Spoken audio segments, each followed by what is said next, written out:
quick, I want to show you how I make my oatmeal that I have every other day, just in case you want to try it, because I'm telling you, once you eat oatmeal like this, I really don't think you're going to want it any other way. This is absolutely so tasty. It's an apple pie oatmeal, and it is inspired by the let's see, She Glows cookbook.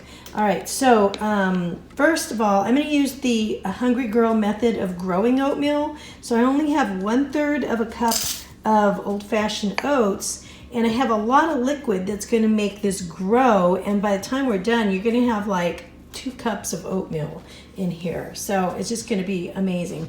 I have 1 apple really chopped up in my little Cuisinart chopper, a 1/2 cup of applesauce. It's unsweetened. I have a cup of unsweetened cashew milk right here. That's going to go in, and I have a 1/2 cup of water that's going to go in. I could probably even stand to use a little more water, but I think I'm going to keep it at that. I have 1 tablespoon of hemp seeds, 1 tablespoon of chia seeds. That's going to go in there. I'll get that out in a second. And then I'm also going to use 1 teaspoon, I know it seems like a lot, ground cinnamon. I'm going to use a 1/4 teaspoon of ground ginger, just a pinch of salt, and I'm going to use about 1/2 tablespoon of the s'more skinny syrup. And then I'm going to bring it to a boil and then lower that on the smallest of simmer until it grows quite a bit. So once it starts to bubble like this, I'm going to turn it way down. I'm just going to leave it on simmer and leave it for a while. I might even cover it up and just leave it. It's probably going to be another like 15 minutes. I know it takes a little bit of time, but it's so worth it.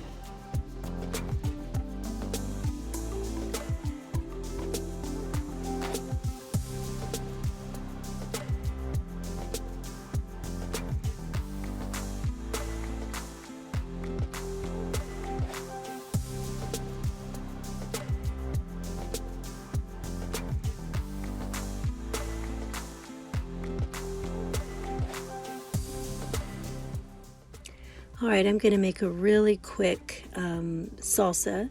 I don't like things spicy, so I'm not putting any jalapenos in mine. You can do that to yours if you want to. This is going to all be chopped up, and the longer it sits, the more flavor comes out of it. What do I have? A can of green chilies, a couple of hatch green chilies with tomatoes. I've got a can of tomatoes here, 2 bell peppers, 4 tomatoes, 1 1/2 chopped onions, a whole bulb of garlic, and then about a tablespoon of the seasonal, and maybe probably about a 1/2 teaspoon of ground pepper. Okay, so what we're going to do is just going to kind of like chop everything up. Oh, I did not end up using this can of tomatoes. It was just too much. So I'm going to chop everything up roughly, stick it in the processor, and let the processor do the work. I added a teaspoon of this chili powder after all, just to maybe give a little bit more flavor, but it's pretty good. Now again, it's really good the first day, but in the days after that, and it seems to last forever, it just intensifies the flavor and it gets super, super good. Very, very savory. I think you're gonna like this. All right, I ended up making a very quick chicken soup so that I could just have something on the stove ready if somebody was hungry. And so that's just going to be a few points. It's got drumsticks in it.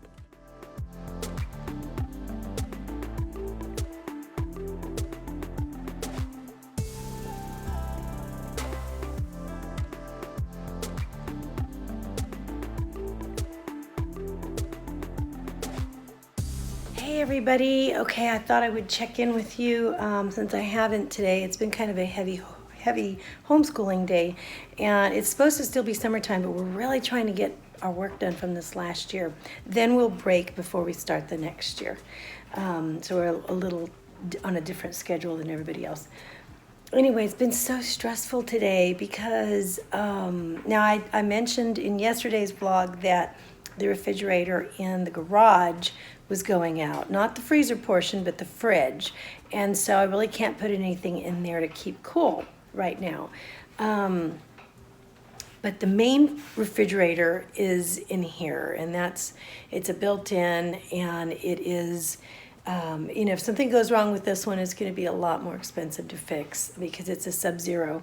And guess what? Something's going wrong. So the refrigerator, I guess maybe we had the fix-it guy in today, and the condenser or something is going out. It's just, whatever it is, it's expensive, but it's not as expensive as it would be if we continue to use it, he said, in this condition, because it takes like a week to get the parts that we need. So he said, don't use it anymore right now. Just shut it off as soon as you can because it's burning up, and then, you know, and then you'll be okay. Just use an old fridge or something.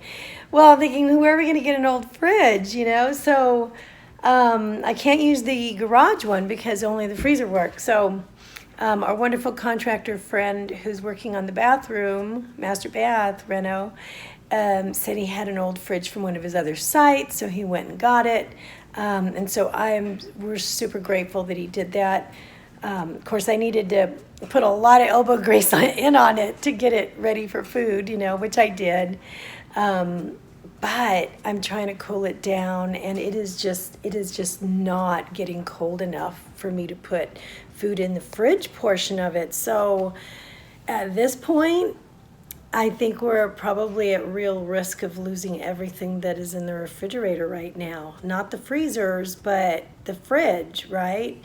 So that's very upsetting. I really don't know what else to do. I have 3 refrigerators, and the refrigerator portions are not working. So I don't know. Let's just hope and pray that it gets cold enough, you know, this one that we just got in today, to keep it cool. I just don't want to lose anything. I'm not going to buy anything else until this is all taken care of, but I don't want to lose the milk and eggs and lunch meat and, you know, all that kind of stuff that carries us through the week. And I definitely don't want to be eating takeout all week till this gets done. So it's a little bit of, you know, it's a little stressful. At this point, I will say, yeah, I had that moment where I'm going, you know what, where's the chocolate? But I have sugar-free Jell-O chocolate pudding, so if I get in that mood, I'm going to go for that. Anyway, just hope and pray that this gets worked out and that we don't lose all the food in the fridge, because that would just really stink. But anyway, still lots to be grateful for today, but that's the thing. At least I made a big pot of chicken soup, right? So we have dinner ready for tonight, and then tomorrow I will worry about tomorrow. I'll let you guys know what happens.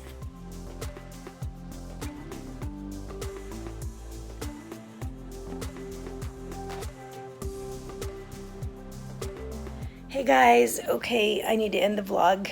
Wish I would have thought of that before I took my makeup off. But anyway, this is me. I'm going to get ready for bed here. Okay, so what ended up happening, I thought about it and I thought, hold on, Kat, there's always an answer, right? I thought, okay, what did they do before refrigerators, right? So I asked my husband and I said, could you, honey, just go get some bags of ice, right? And we'll just pack the fridge as well as we can so that maybe we don't lose stuff. And so he did. He got like 5 large bags of ice, and we just really did the best that we could. And I think that the temperature is starting to come down in that latest one. And so tomorrow, oh, good Lord willing, we can get somebody to help us out. You know, my hubby's got some connections, so maybe we can get somebody to get it up and the big one running as soon as possible, the way that it's supposed to, so we can use it again, right? And it's so funny how fast you can, you know, sink to here. You feel like when you're like, you feel like you're okay, and then all of a sudden you feel like you don't have electricity or water, or, you know what I mean, or something major like a refrigerator goes out or something like that. And you just feel so, I don't know, you feel so primitive all of a sudden, right? And all of a sudden you feel like you're camping. It's just, oh well, and it's all an illusion, right? But I mean, it helps. It helps to, you know, I don't know how they used to do it when they had ice boxes, right? But anyway, yes, I felt stressed out, and I felt as stressed as someone who would, maybe go off the rails a little bit. In fact, I went to the garage to one of the fridges, and I pulled out, there was actually a can of frosting that I found while I was cleaning stuff out, and I went walking into the house, and I just had it, and the kids said, what is that? And I said, it's chocolate frosting. This is what, and I wasn't thinking, I was just kind of flippantly saying this, and I said, this is what people eat when they're stressed out. And I fully intended to grab a spoon and just take a big old chunk of that and say, who cares? And my 7-year-old said, I'm stressed out. And the 9-year-old said, me too, I'm stressed out too. Obviously, the kids all wanted some frosting, so I said, no, never mind. Went right back, and I put it right back into the garage, and it came back with sugar-free chocolate pudding and a sugar-free dollop of whipped cream on top. And I thought, okay, this is much safer, Kat. So it was a very hard day to stay on plan toward the end, but I did it. So anyway, I think you guys would be proud. All right, I'm gonna see you guys tomorrow. I love you guys a lot. Thanks for hanging in there with me. Wish us luck to get this all taken care of with the refrigerators. All right, bye-bye.